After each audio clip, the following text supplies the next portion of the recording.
I'm going to move on to our cautionary examples, which are interesting. You'll see. Yeah, so this is one that Malachi shared with me, which I thought was illustrative. So, I mean, he was kind of just playing around. I have this sequence and I want to reformat it. So give it back to me with a new line every 100 characters. And that seemed to work well. Then he was trying something a little more complicated where he had a sequence that had these square brackets in it that were indicating something. And he was like, okay, give me the reverse complement of this sequence maintaining the square brackets. And on the next slide, you can kind of see it gave him this like a very sensible looking result with a very clearly explained plan, like I will identify the position of the brackets, I'll remove them, I'll reverse complement, and I'll put them back in at the right place. And then on the next slide, you can see that it produced a very sensible looking result. And it even remembered that he liked to have his sequence with 100 bases per line, even though that wasn't part of this prompt. And it asked him if he'd like to have it in FASTA format, which is very nice. But then he did some QC, and there's just one problem. It had introduced a lot of mutations into the DNA. So for whatever reason, it was introducing insertions and deletions and substitutions. So, this is a kind of catastrophic failure, like failing to recognize the most important thing, which would be the fidelity of the sequence. And probably an example where maybe this is just not something where AI is worth it. Another example from Malachi that was really illustrative, he had asked about an ensemble filter, the filter VEP tool, and he wanted to know how the -soft filter option works. And it gave, again, a very nice explanation that when you use the soft filter, variants will not be hard filtered, they'll be left in your VCF, but they'll be marked as filtered, and it'll give it a name of the, why the variant was failed. Or you could specify a custom name with this -filter name parameter. But Malachi could not find any documentation on this -filter name. So on the next slide, he asked it, where is the filter name parameter documented? And ChatGPT was like, you're right to ask. The option is not currently documented. But trust me, it's real and it's supported, and here's some evidence for it. If you look in the source code, it's there. If you try using it, if you run the tool and give the soft filter option, it'll work. And there's some hidden undocumented options, like if you run with --help, it'll show you that it's there. And it turns out all three of these are lies. So it's just making up a rationalization for why the filter name kind of should exist, but it doesn't exist. And what it's describing is how the tool should work, but the tool works in a different way, and kind of an unfortunate way that's actually violating the VCF specification. So there's like a good reason why the way it describes it existing should exist, but it's not reality. So this is like a very severe hallucination example. So the lesson is sometimes AI is just telling you what you want to hear.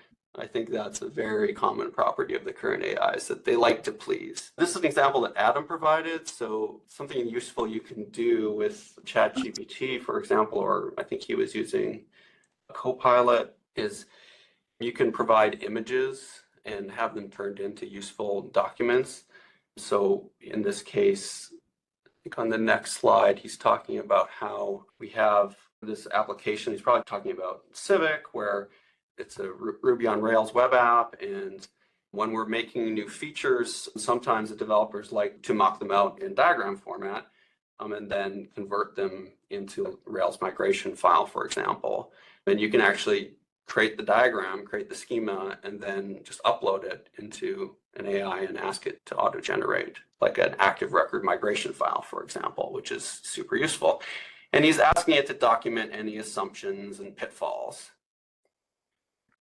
On the next slide, you can see the result of that, where it does say, okay, I can help you do this. And there's a very long list of assumptions and pitfalls, which I don't expect you to read. But you can see that his conclusion was, did produce the migration file. And actually, his assessment of it was that it was mostly correct. And so it did probably save some time.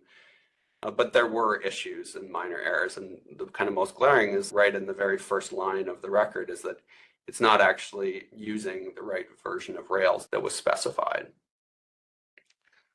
despite kind of repeating back like, oh, you want it in Rails 8, but then it's not, it's Rails 7. So again, you need to check the bot's work very carefully because it can introduce small or large errors throughout the product. Here's a couple more amusing examples on the figure sphere. So Malachi, again, was trying to create an image that would explain the difference between peptide MHC binding, processing, presentation, and immunogenicity. And he got this kind of like graphical salad that's mostly meaningless and like full of errors and oddities. But to give it like another chance, he did want to correct his mistype. So he'd said something like create the delicious image that depicts the difference. So all he did was correct the prompt to remove that word delicious. And strangely, instead of recognizing that he was removing an error, it actually added a burger into the slide, I guess, based on the previous mention of deliciousness. So on the next slide, he said, this is cool, but let's tone down the deliciousness. But it still kept the burger there. It didn't understand that kind of tongue-in-cheek instruction. So he was more direct, and he's just like, get rid of the burger, please. And this is what it produced, a slide with only a burger. So you can really see that the image generation capabilities are very bleeding edge here with this example.